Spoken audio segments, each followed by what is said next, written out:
Hello বন্ধুরা, আসসালামু আলাইকুম। পাপড়ি মাশরুম অ্যান্ড অ্যাগ্রো ফার্মের পক্ষ থেকে সবাইকে শুভেচ্ছা। আশা করি সবাই ভালো আছেন। একজন মানুষের সুস্থ থাকার জন্য প্রতিদিন কতটুকু মাশরুম খাওয়া উচিত? একজন সুস্থ মানুষের জন্য সুস্থ থাকতে হলে অথবা যারা অসুস্থ আছেন তাদেরও প্রতিদিন খাদ্য তালিকাতে মাশরুম রাখা উচিত 150 গ্রাম। একান্তই যদি 150 গ্রাম না পারেন তাহলে মিনিমাম হলো 100 গ্রাম রাখা উচিত একজন ব্যক্তির জন্যে। তাহলে আপনি আপনার পুষ্টিগুণের দিক থেকে আপনি যেটা প্রয়োজন আপনি সেটা আপনার শরীরে আপনি পর্যাপ্ত পরিমাণ পেয়ে যাবেন।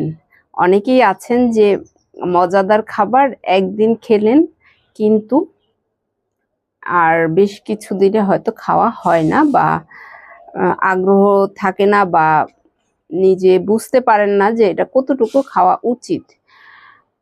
একঘেয়েমি লাগার কোনো প্রশ্ন আসে না, কারণ এটা আপনি যে কোনো সবজির সাথে খেতে পারেন, মাংসের সাথে খেতে পারেন, নুডলসে খেতে পারেন, চপ করে খেতে পারেন, স্যুপ করে খেতে পারেন। আপনি যেভাবে ইচ্ছে সেভাবেই আপনি খেতে পারেন। তবে একজন মানুষের জন্য 100 থেকে 150 গ্রাম মাশরুম প্রতিদিন খাদ্য তালিকাতে রাখা উচিত। আশা করি ভিডিওটি দেখে জেনে নেবেন, কারণ অনেকেই বুঝতে পারেন না।